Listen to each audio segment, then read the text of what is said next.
My name is Candice Sanderson, and I welcome you to the Web of Life. This is the 5th episode in my mindfulness series. We will continue to dissect Lyrielle's message, a guide who communicated with me through Vickie Acklin with Reality Unmasked. You can read the entire message in the episode description, but let's review this third paragraph. Last time we talked about weaving the unseen and the seen, grounding cosmic truths into the earthly plane.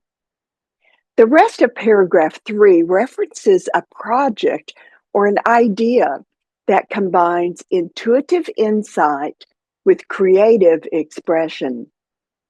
I had to pause and consider the beauty of Lyrielle's words, intuitive insights. We are always manifesting our thoughts, but when we substitute thoughts with intuitive insights, it becomes a game changer.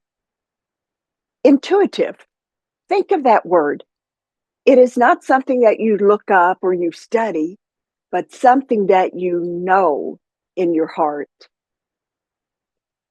When we weave these intuitive frequencies and vibrations into the 3D, they then become our creative expression. And as we align with this knowledge, our manifestations will connect to the greater good. Our creations become purposeful, and we no longer accidentally manifest impulsive thoughts. Do you remember the fundamental attribution error from our last episode? I met with Donna Rebido here and on the Reluctant Messenger Unleashed YouTube channel. And Donna shines a light on those judgments that we make about others. It's called the fundamental attribution error. We automatically attribute someone's behavior to their personality, to their ego, and not to the actual circumstances surrounding their action. That's the error in the fundamental attribution error. Someone cuts us off in traffic, and we assume that this is intentional. And why? Well, obviously, these people that did that are uncaring, they're mean, they're nasty. Now, growing up in Western Kentucky, we called them jerks.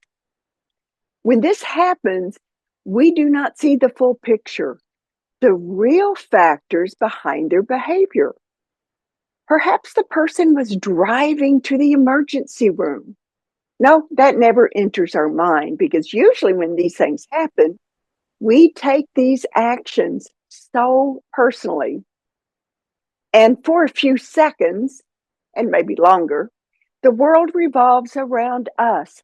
So that person, that jerk, is doing something against me, something that interferes with my personal right to enjoy life. We cannot see the grander perspective because of our limited senses, those 5 physical senses. But instead, we automatically judge, but without realizing that we are judging. Empowerment comes when we learn that there is a larger perspective. Now, we may not know what that larger perspective is, but just the recognition that there is a larger picture gives us a sacred space. It offers the gift of time to drop into mindfulness and expand our world from that me universe to something larger, something grander in every sense of the word. Mindfulness is finding and embracing that pause, whether it's in the middle of a busy drive to work or during a walk in nature, or maybe during a meditation. It allows us that larger perspective, and we allow that larger perspective to envelop us, and it changes us. Within this hiatus, we set the stage for Lyrielle's intuitive insights to arrive. We begin to understand the wisdom within those messages. We no longer dismiss them as fantasy, dreams, imagination, or make believe. We begin to trust our intuitive knowledge. We listen to what our hearts tell us. We hopefully will relinquish that death grip on the 5D senses. When we do that, we allow those principles of materialism to fade and we relax.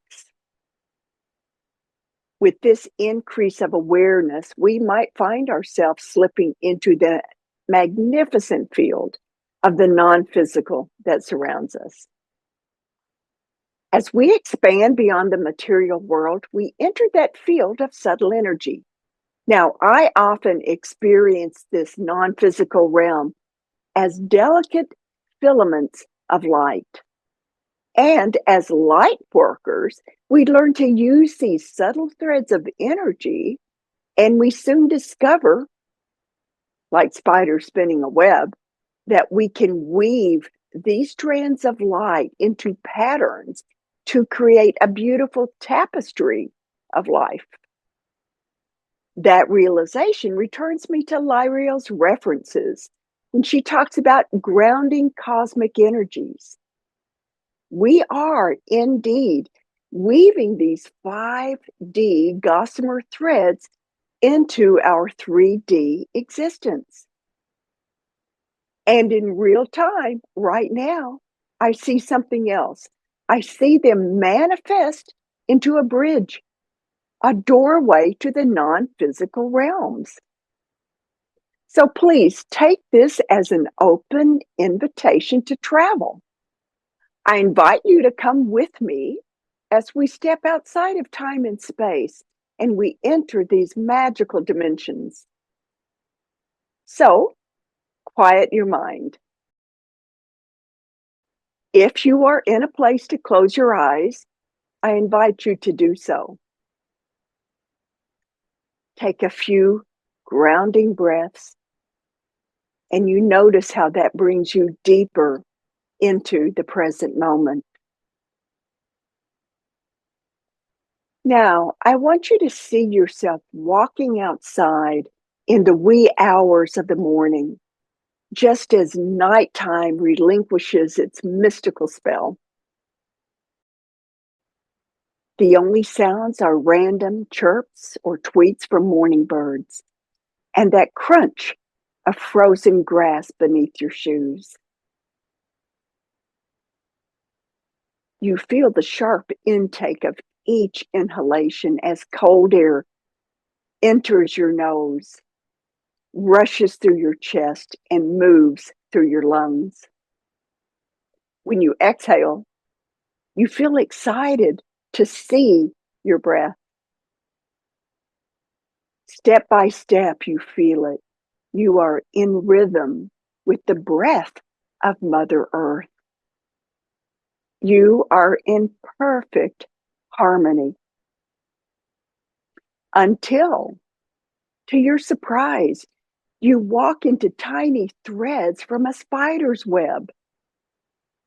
You stop and take a couple steps backwards, wiping those tiny fibers from your face.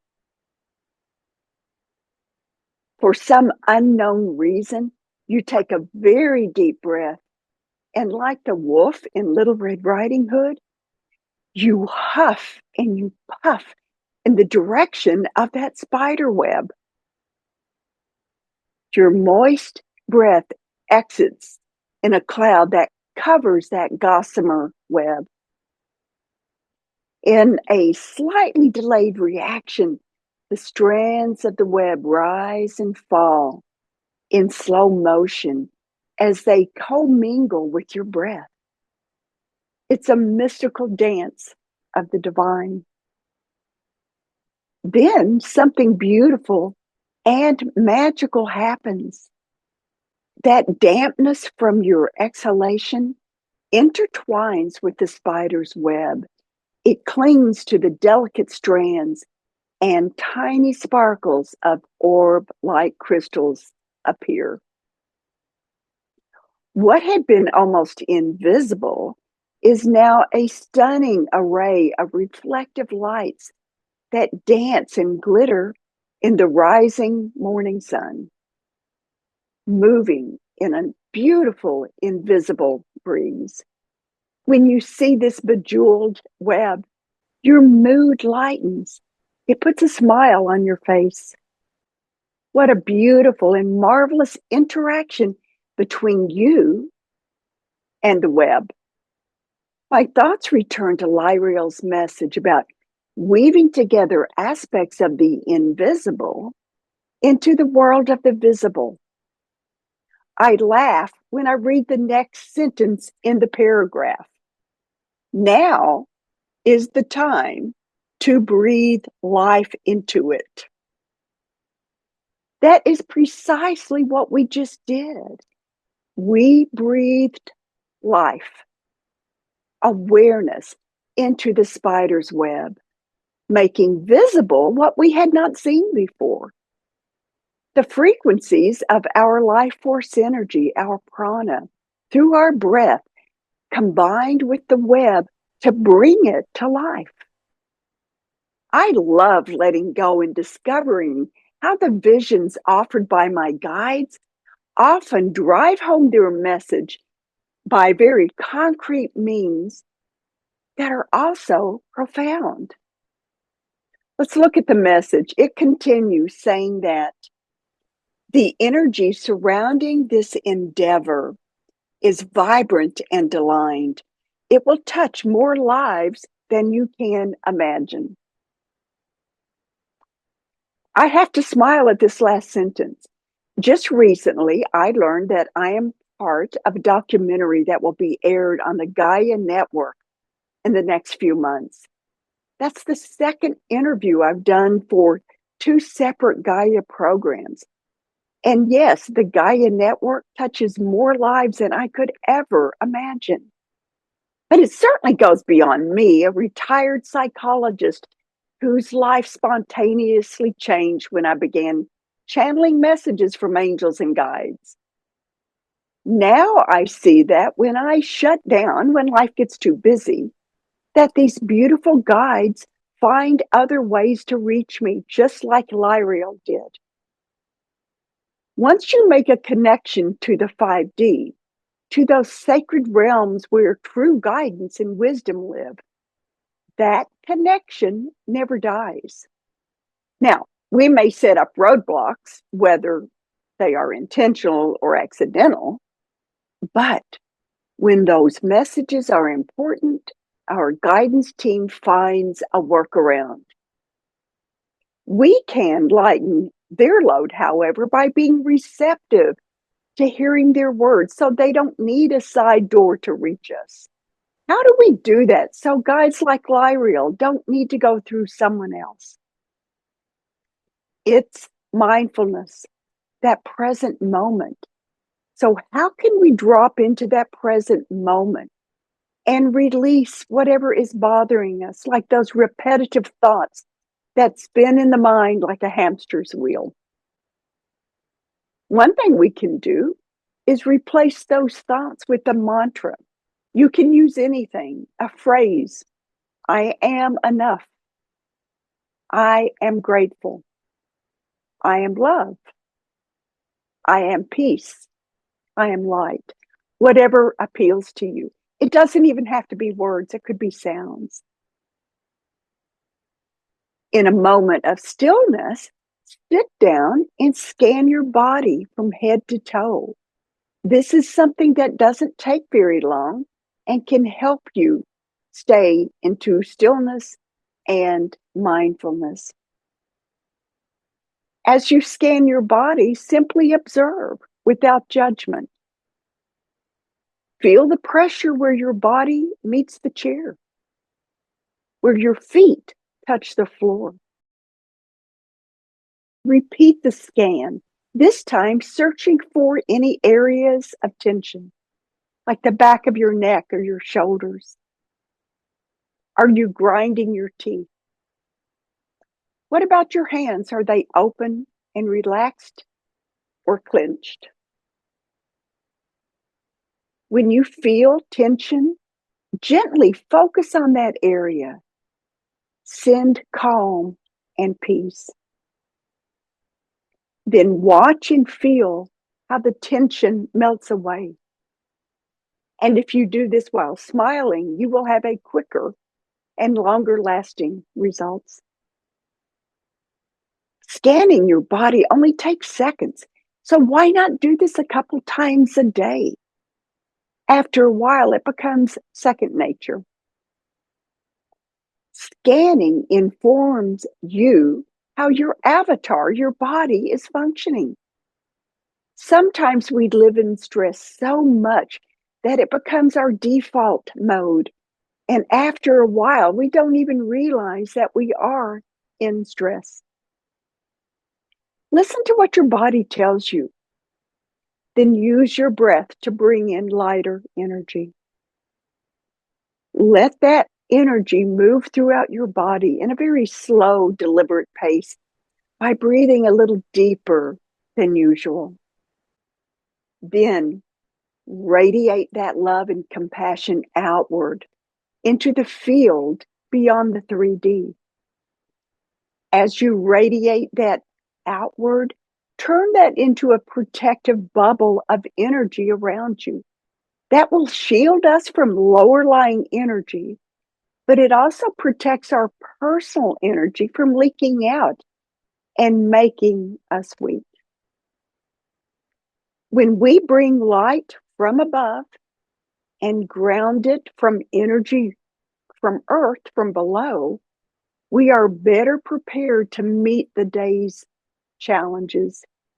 And this bubble of light also weaves the seen with the unseen, grounding the cosmic truths into the earthly plane.